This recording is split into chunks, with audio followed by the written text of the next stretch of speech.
Assalamualaikum warahmatullahi wabarakatuh. Halo sahabat semuanya, selamat datang kembali di Nawari Ide Channel. Pada kesempatan ini, saya akan mengupas tentang 10 alasan mengapa sahabat-sahabat semuanya perlu beralih ke Zotero. Pasti Zotero itu baik. Dalam beberapa video mungkin ke depan, saya akan mengupas secara lebih rinci, mulai dari yang paling sederhana bagaimana menginstal Zotero, kemudian bagaimana menambahkan referensi di Zotero, kemudian bagaimana menggunakan Zotero di Microsoft Word, kemudian bagaimana menerjemahkan sebuah naskah atau artikel atau buku yang menggunakan bahasa Inggris misalnya, bahasa Arab atau bahasa yang lain begitu ke bahasa Indonesia di Zotero seperti apa, bagaimana membangun sebuah library yang ada di Zotero itu seperti apa, kemudian bagaimana menyimpan perpustakaan kita itu di Google Drive sehingga akan aman sekalipun kita menggunakan beberapa perangkat. Kemudian bagaimana kita mensinkronkan antara komputer yang satu dengan komputer yang lain dengan akun Zotero yang sama. Kemudian bagaimana kita mencari artikel yang itu berbayar. Bagaimana solusinya untuk memasukkan di Zotero. Kemudian bagaimana kita mengkoneksikan Zotero ini dengan berbagai platform yang lain. Kita akan mengupas dalam beberapa video singkat ke depan secara terpisah, satu persatu akan saya kupas. Jangan lupa dipantengin pada channel Nawari Ide ini. Nah, mengapa kawan-kawan harus beralih ke Zotero atau berpindah ke Zotero yang mungkin sebelumnya belum menggunakan manajemen referensi atau menggunakan manajemen referensi yang lain? Baik, setidaknya ada 10 alasan yang menjadi pijakan mengapa kawan-kawan, sahabat-sahabat semuanya perlu beralih ke Zotero. Yang pertama, Zotero itu gratis dan open source.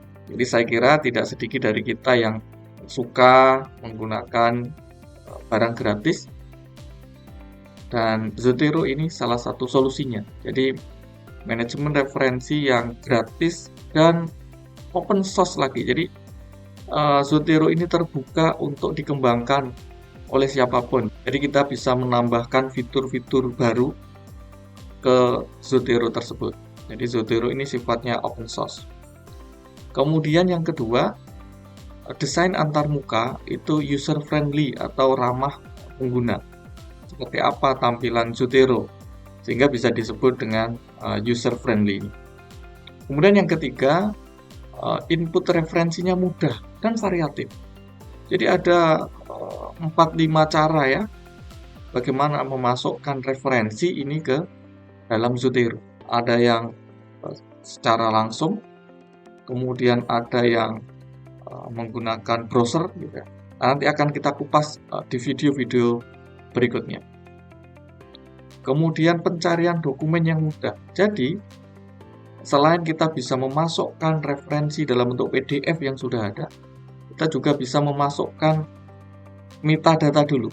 Dari metadata ini nanti Zotero yang akan mencarikan dokumennya. Jadi kita tidak perlu repot-repot mencari mana PDF-nya, tetapi kita cukup memasukkan metadatanya. Bahkan, yang kita masukkan itu cukup menggunakan DOI-nya saja. Bagaimana cara memasukkannya nanti akan saya kupas dalam video tersendiri secara terpisah. Yang kelima, sinkronisasi yang mudah dan efisien. Jadi, jikalau kita memiliki perangkat lebih dari satu, misalnya ada laptop, ada komputer, laptopnya pun lebih dari satu, Zotero dapat melakukannya dengan mudah. Kita bisa menambahkan sebuah referensi di laptop yang mana nanti akan juga tertambahkan secara otomatis di komputer. Begitu dan sebaliknya. Demikian juga dengan datanya, file datanya ini. File referensinya ini juga bisa kita sinkronkan.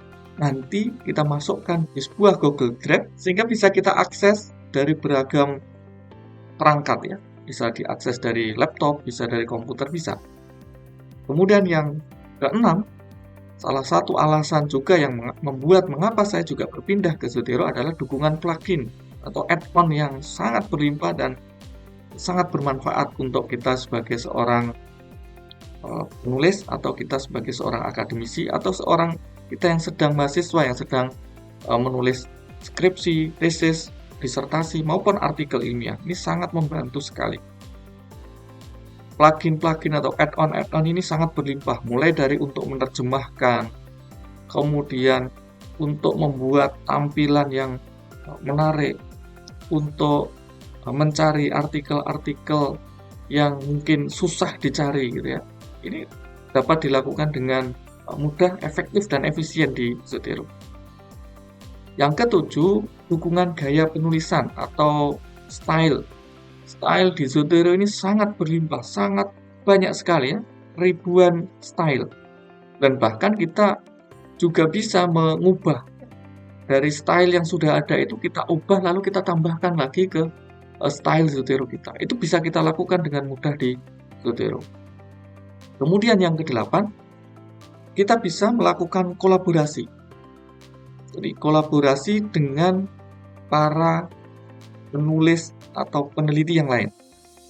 Jadi kita bisa membuat forum, grup untuk berbagi data referensi di mana antar anggota kita bisa saling menambahkan, bisa saling mengunduh referensi yang kita bagikan tersebut. Kemudian yang kesembilan adalah potensi integrasi dengan berbagai platform lain. Misalnya kita integrasikan dengan SciSpace, kemudian dengan ResearchRabbit, atau dengan yang lain. Banyak platform lain, platform-platform yang mendukung proses penulisan ilmiah yang bisa kita integrasikan dengan Zotero. Dan yang ke-10, dukungan komunitas pengguna Zotero ini sangat luas dan sangat aktif. Jadi kita bisa lihat di forum Zotero, itu hampir setiap saat selalu ada diskusi. Jadi bagaimana misalnya membuat link in-text citation ke daftar pustaka. Jadi ketika kita mengutip nama seseorang, misalnya Edi Irawan 2020, ketika kita klik 2020 sudah lari ke daftar pustaka. Itu bisa dilakukan di Zotero dan merupakan solusi yang saling ditawarkan oleh komunitas tersebut. Oleh karena itu, 10 alasan inilah yang menurut saya perlu sahabat-sahabat semua pertimbangkan untuk beralih ke Zotero. Ke depan, saya akan mengupas satu persatu dari penggunaan Zotero, mulai dari yang paling sederhana bagaimana menginstal Zotero, hingga bagaimana kawan-kawan mengintegrasikan Zotero dengan berbagai platform lain, juga kawan-kawan berinteraksi dengan komunitas Zotero di seantero dunia. Saya akan mengupas satu persatu dalam beberapa video pendek berikutnya. Oleh karenanya, jangan lupa pantengin terus Nawari Ide Channel. Demikian 10 alasan mengapa kawan-kawan, sahabat semuanya perlu beralih ke Zotero.